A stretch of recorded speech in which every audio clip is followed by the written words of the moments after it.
Hello friends, I am doctor Swati Agarwal और मेरा आज का टॉपिक है हाइपोमेनोरिया। हाइपोमेनोरिया ये जो है एबनॉर्मल यूट्राइन ब्लीडिंग के अंदर आते हैं।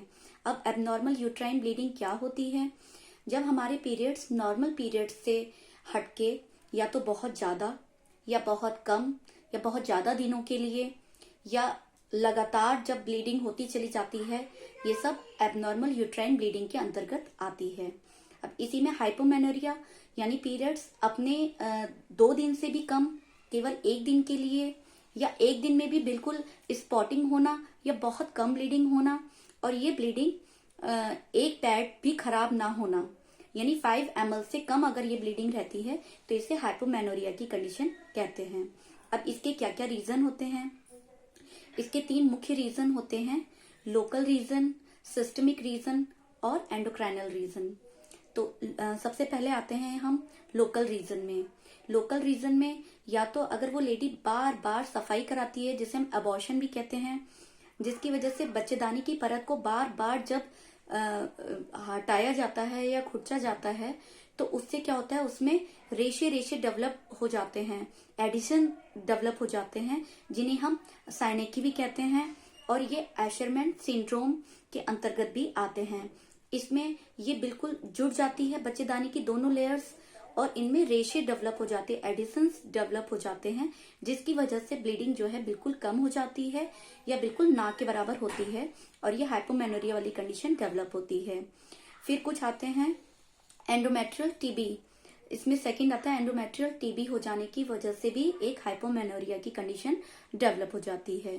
अब सेकंड रीजन होते हैं सिस्टमिक रीजन।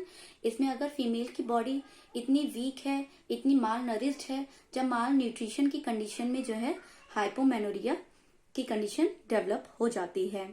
और थर्ड आता है एंडोक्राइनल रीजन।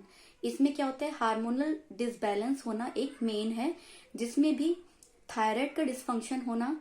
थायराइड हार्मोन जो होता है, जो हमारे यहाँ पे थायराइड ग्लैंड होती है, इससे हमारे T3, T4 और TSH 3 तरह के हार्मोन निकलते हैं। T3 और T4 जो है थायराइड हार्मोन है। अगर ये प्रॉपर फंक्शन करते हैं तो पीरियड्स भी रेगुलेट रहते हैं, रेगुलर रहते हैं। और अगर थायराइड स्टिमुलेटिंग हार्मोन अगर ये बहुत ज्यादा हो जाता है तो जिसकी वजह से थायराइड के जो हमारे T3, T4 हैं वो डिस्टर्ब हो जाते हैं, कम हो जाते हैं, कम निकलते हैं, जिसकी वजह से पीरियड्स इरेगुलर, एबनॉर्मल या तो बहुत ज्यादा होते हैं या बहुत कम हो जाते हैं।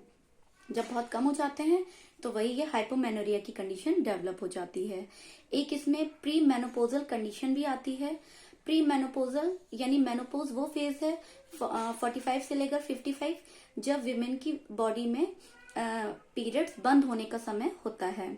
इसमें भी हार्मोन्स जो होते हैं फ्लक्चुएट होते हैं, वो मैच्योर तो हो जाते हैं लेकिन फ्लक्चुएशन स्टार्ट हो जाता है, जिसकी वजह से जो है पीरियड जो है डिस्टर्ब हो जाते हैं, या तो बहुत बहुत ज्यादा हो जाते हैं या बहुत कम हो जाते हैं।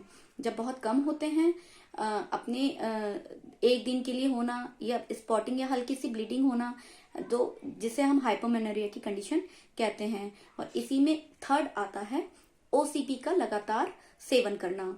ओरल कॉन्ट्रासेप्टिव पिल्स का अगर लगातार कोई लेडी बहुत दिनों तक, लगातार 6 महीने तक या उससे ज्यादा अगर लेती है तो वो हार्मोन्स में एक डिस्टरबेंस कॉज करता है, जिसकी वजह से पीरियड्स कम या बहुत ज्यादा या इरेगुलर हो जाते हैं।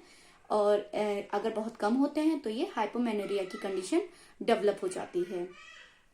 अब इसको जो है कैसे सही किया जा सकता है, इसके लिए मैं आपको कुछ आसन और कुछ हर्ब्स ऐसी बताऊंगी जिनका आप अपने खाने में या डाइट में यूज करेंगे और इन आसनों को लगातार अपने रूटीन में शामिल करेंगे तो आप हाइपोमेनोरिया की कंडीशन से कुछ हद तक या काफी हद तक बच सकते हैं और अपने पीरियड्स को रेगुलेट कर सकते हैं।